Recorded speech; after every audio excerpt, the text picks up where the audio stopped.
Hey everybody, it's Luca from Rackets Runners. So I'm not gonna lie, I've definitely got a bit of a soft spot for Honolulu Pickleball since I was born and raised in Hawaii, and I figured the brand new J2Ti would give me the perfect excuse to come home to do this review. Honolulu Pickleball makes some seriously good paddles. We brought in the J2K several months ago, which was an instant hit, and the rest of their Kevlar line in particular is really solid. The company is now releasing the brand new J2Ti model, and the Ti I think we can all assume stands for titanium, which is a bit of a touchy subject because the bread and butter Shogun was supposedly titanium, then we found out it actually wasn't. The material they use in that paddle looks like titanium, but it's actually a PET electroplated fiber, which isn't titanium, it's a polyester. There was some sort of mix-up during the manufacturing process, which I don't know enough about to comment on. It's the same kind of story with the J2Ti. This paddle doesn't actually have any titanium. It's the same PET electroplated fiber, and while I know that might sound a little bit disappointing, don't think about it that way. This material is actually really good. We'll get into all of that in a second, but first, as usual, let me remind you that any of the paddles we talk about on this channel you can check out on our website, racketsandrunners.ca. Also, please remember to like the video, subscribe to the channel, follow me in the store on Instagram, and let me know in the comment section what you want me to cover next. So now that we've established that the J2Ti doesn't actually have any titanium, let's finish talking about what actually makes up this paddle's construction. The electroplated fiber isn't alone on the paddle face, it's actually woven in with carbon, so it's another one of these paddles like the Pickleball Apes Proline Energy S and the Shogun that has a top sheet made from two different materials. We all know about carbon's spin and power qualities. The polyester is there to soften up that point of contact to make the paddle more well-rounded. Now it doesn't stop there. Like on the J2K, there's also a peel ply layer on top of the woven carbon and polyester sheet that's there to help amplify spin. The rest of the construction is what you would expect. It's thermoformed unibody with a honeycomb core and reinforced sidewalls. Now let's go over some of the specs. The J2Ti has an identical shape to the J2K. It's 16.2 inches long with a 16mm core. It weighs between 8 and 8.4 ounces, and the stock target swing weight is between 111 and 115. Mine was definitely on the lower end of that scale and noticeably lower than the J2K I was testing alongside it. Now the twist weight is interesting. It's 7.0, which is actually really high, and that's because, as you can probably tell, this paddle doesn't have the exact same shape as other hybrid paddles like the 6.0 Ruby or Vatic Pro Flash. On those, the top of the paddle face is actually wider than the bottom. It's perfectly straight here on the J2Ti. Again, identical to the J2K, so the bottom portion of the paddle face is actually wider than most people will be used to. That's what gives it a higher twist weight. It also makes the handle feel a little bit shorter, and as you can imagine, all these things affect playability, so let's get into it. Now I do just want to say one thing really quickly. There isn't a ton of difference between the J2K and the J2Ti, but whatever difference there is can be traced back to how these top sheets differ in terms of ball feel. The J2Ti has a noticeably softer contact point compared to the J2K, which is actually relatively firm when compared directly to this one, and that's a little surprising because this is Kevlar, which is already more plush than carbon. This polyester layer is certainly doing its part in softening up the paddle, and I noticed that as soon as I was warming up in the kitchen. You get this hollow, long dwell time, whereas the J2K has a much more instantaneous entry and exit point, with the ball kind of thudding in and out of the paddle face. Of course, you probably won't be too surprised to hear that that's not the whole story with the J2Ti. It's soft when you're hitting slow, but then firms up quite a bit when you accelerate the paddle face through contact. This dynamic feel on pocketing is super common nowadays, and it's pretty significant here, but it still never gets to a point where it's as firm as the J2K. You still feel that long dwell time, but at the end of your contact, the paddle provides a crisper overall sensation that it doesn't with that hollow feel on soft shots. It is quite nice, but because it does still have quite a long dwell time, it doesn't feel as though it transfers energy quite as effectively as the Kevlar top sheet does on the J2K. Now there's another major difference to note in terms of feel between the two. The J2Ti has a much more muted feel overall. In my experience, when Kevlar is used alone as the top sheet material, it provides an extremely connected feel for the ball. It's really raw, which creates this feedback in the form of vibrations which make their way down into your hand. I definitely have that on the J2K. The J2Ti mutes everything down a little bit, which is why I mentioned that hollow feel on soft shots, but even on faster paced shots, that crispness is somewhat artificially metallic. Personally, I prefer something a little bit more connected to the ball, but I know a lot of people like that muted feel. If that's you, you'll certainly like this, and it definitely has a positive effect on sweet spot size. The J2K already has a massive sweet spot thanks to the high twist weight and wider bottom portion portion of the paddle face, but the J2Ti's is even bigger. Because Kevlar has a firmer feel and produces more vibrations, the sweet spot itself is concentrated into a smaller area on the paddle face. When you do make contact outside of it, the feedback is still there, but in the form of negative vibrations. This combination of soft and muted on the J2Ti makes the sweet spot feel really large. The whole paddle face is extremely forgiving, and there's much less of an obviously negative response when you do make poor contact. It's a bigger sweet spot than most paddles I've tested recently, bigger than any elongated paddle, hybrid paddle, and even bigger than some wide body paddles,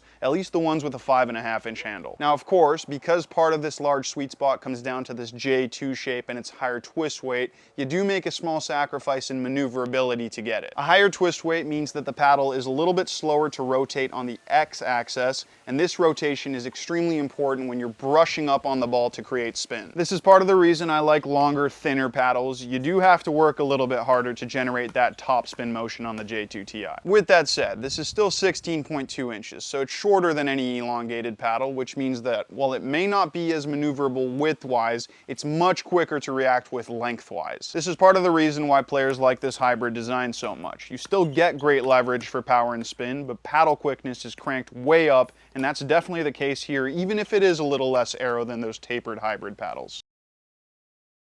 Let's move on to power, and one of the things you'll notice right away with the J2Ti being a little bit softer than the J2K is that it has quite a bit less pop. Pop is a paddle's inherent power, how hard the ball shoots off regardless of how much swing speed you're applying, and that plush feel definitely takes away from some of the ball's energy during dwell time. I found it a little bit wimpy when I really wanted that pop to pull through. It didn't bail me out in situations where I didn't have time to generate pace, for example with blocked volleys or if my opponent popped it up and I had to quickly flick the paddle to put the ball away. The ball would kind of die in the paddle face because of that cushioning, whereas on the J2K, the paddle would have helped add that little bit of extra punch to get it over the net. Now, there is a way to counteract this slight lack of pop, and we'll talk about how in the control section later, but now let's move on to power on full strokes, and in this situation, the J2Ti is excellent. Because this polyester has that ability to firm up, you're able to generate a lot of easy depth when you're hitting big, either on drives or on serve. I was able to hit some really penetrating shots, pushing my opponent around the court, and of course, when I did get the chance to load up on a volley, putting the ball away was very easy. It's also important to remember that because this paddle is shorter, it's quicker to react with up at the net, so it may have slightly lackluster pop, but it's not hard to get it moving quickly to tap into that good power. Now, there is still a pretty long dwell time even when you are swinging big,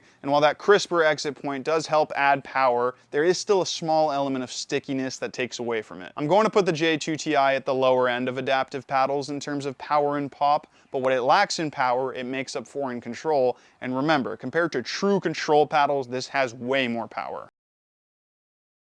Because it's so plush and forgiving, the J2Ti is elite in and around the kitchen for dinking. It's up there with the very best control paddles right now. In fact, I would almost call it a true control paddle if it wasn't so good for power and spin as well. I'm still calling it an all-court adaptive paddle, but it's definitely erring more on the side of control. This will bail you out more often than not if you miss-hit a shot in the soft game, which isn't as true for something like the J2K because it's firmer and has a smaller sweet spot. You can also use that combination of long dwell time and high maneuverability to play deceptive touch shots where you feign one way and then change the pace or direction of the ball at the last second. That extra little split second the ball spends in the paddle face actually feels much longer than you would think, which is what gives you the time you need to make that small tweak that can send your opponent the wrong way. Now, that muted feel is one of the main reasons why this paddle is so forgiving, which is great for the soft game up there in the kitchen, but it's not as good for the mid-court soft game. That hollow muted feel also makes it a little less solid when you're not hitting super soft touch shots. When I'm hitting drops and resets from more random positions around the court, I like really feeling the ball in the paddle face, having a great connection to it, because then I know exactly what to expect when it comes off. The overall feel on the J2Ti leaves me a little bit less dialed into the paddle, but by no means is it a deal breaker. This is a really acute sensation we're talking about. The ability to adjust your shot using feel is so minimal because you have to react so quickly, but it is nice to have, and I've always found myself most comfortable with paddles that have great feel in the mid-court touch touch game. Also, when you combine a muted feel with an adaptive paddle, their launch can surprise you a little bit. You don't always know if the ball is going to pop up, but after a small period of adaptation, that surprising factor usually goes away. I will say I do still prefer the J2K for drops and resets. It may not have quite as much dwell time, but it does provide a little bit more feedback and that solid sensation I really like for these types of shots. The area I like the J2Ti most for control was actually on volleys. Now usually I try to hit as much power as possible on my volleys, but because the pop was a little lacking, I actually started to guide my volleys with control where my opponent couldn't get them. The extra dwell time gave me that nice feeling of being able to grab and guide the ball, and you can see on some of these shots I'm really slowing down my stroke and using touch and angles rather than power and depth. I know I mentioned earlier that this paddle is a little bit harder to scoop over the ball to generate spin with because of that high twist weight, but there are a couple things I want to set straight with spin potential. One, while its spin pattern may not complement the spinny style as well as elongated paddles and some other hybrid paddles, it's still very good for a spinny style. I might have made a little bit too much about that earlier, but I do want to make that clear. Two, spin potential, independent of the paddle's actual twist weight and swing pattern, is actually really high. I'm talking about how the paddle interacts with the ball to shape it. I was pleasantly surprised by this because I wasn't too impressed with spin on the Shogun. It wasn't bad, but I always found that top sheet lacked a little bit of purchase over the ball, which made it slightly inconsistent. Here, that plush feel is extremely grabby, meaning that you do get a ton of grip on the ball to shape it. So while the longer dwell time may lead to a slight lack of power, I actually think it's perfect for spin. Soft spin shots are an absolute dream. You feel in total control over the amount of spin you're adding. I hit some really nice low dipping passing shots and great spinny roll volleys. Those volleys were another weapon I used to compensate for the slight lack of pop. Yes, you do need a bit of time to generate the whippy motion for spin, but less than you do for put-away power. I was also able to generate massive spin on drives and serves, which complemented that high power really well. Because it maintains that long dwell time, even when you're hitting big, you still get that grabby feel, which is sometimes a little bit lost on stiffer paddles, so I actually think this might have slightly more spin than the J2K, but it's very close. If they do make a J7Ti, I'd be really curious to see how that paddle performs for spin, because more leverage and a lower twist weight could make it the perfect paddle for spin all around the court. The J2Ti is similar in a lot of ways to the J2K. It has a similar swing pattern, it's also extremely well-rounded and has a very big sweet spot, and those were all... The J2Ti is similar in a lot of ways to the J2K. It has a similar swing pattern, it's also extremely well-rounded, and it has a very big sweet spot, and all these characteristics were part of what made the J2K so popular. The difference here is that this paddle is slightly more control-focused, and the J2K more power-focused.